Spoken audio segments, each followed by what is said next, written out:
পেশায় রাজমিস্ত্রি, সংসার চালাতে কাজ করতে হয় রাজমিস্ত্রি।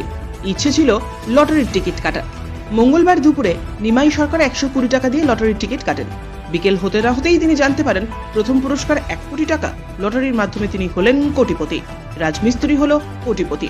মাত্র 120 টাকার টিকিটেই বাজিমাত।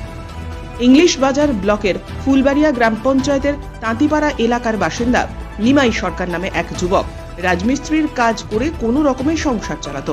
পরিবারে রয়েছে 2 মেয়ে 1 ছেলে। তিনি 120 টাকা দিয়ে লটারির টিকিট কাটেন। লটারির টাকা দিয়ে নিমাইবাবুর ইচ্ছে তিনি তার ছেলে মেয়েদের পড়াশোনা সহ বাড়ি নির্মাণের কাজে লাগাবেন সেই টাকা। লটারিতে 1 কোটি টাকার প্রথম পুরস্কার ভাগ্যে মিলেছে। সেই খবর পেয়ে 57 লটারি নিয়ে মিল্কি ফাড়ির দ্বারস্থ হন ওই যুবক।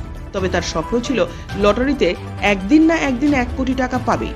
তবে আজকে 1 কোটি টাকা প্রথম পুরস্কার পেয়ে খুশি নিমাই সরকার সহ তার পরিবারের সদস্যরা। আপনি কত টাকা টিকিট কেটেছিলেন? আপনি 120 টাকা টিকিট কেটেছিলাম। তো কী লেগেছে আপনার? First prize. তো আপনি কী করে বুঝলেন যে আপনার প্রাইজ লেগেছে?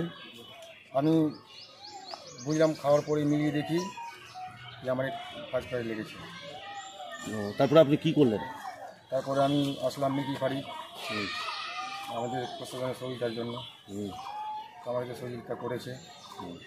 তো আপনি তো দিনেই কোটিপতি হলেন, তো এই টাকাগুলো করবেন কি আপনি?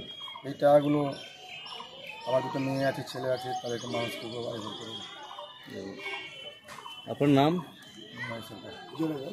নিমাই সরকার। বাড়ি? তাঁতিপাড়া। দারসাল্লা তারিখ বলেন। দারসাল্লা তাঁতিপাড়া।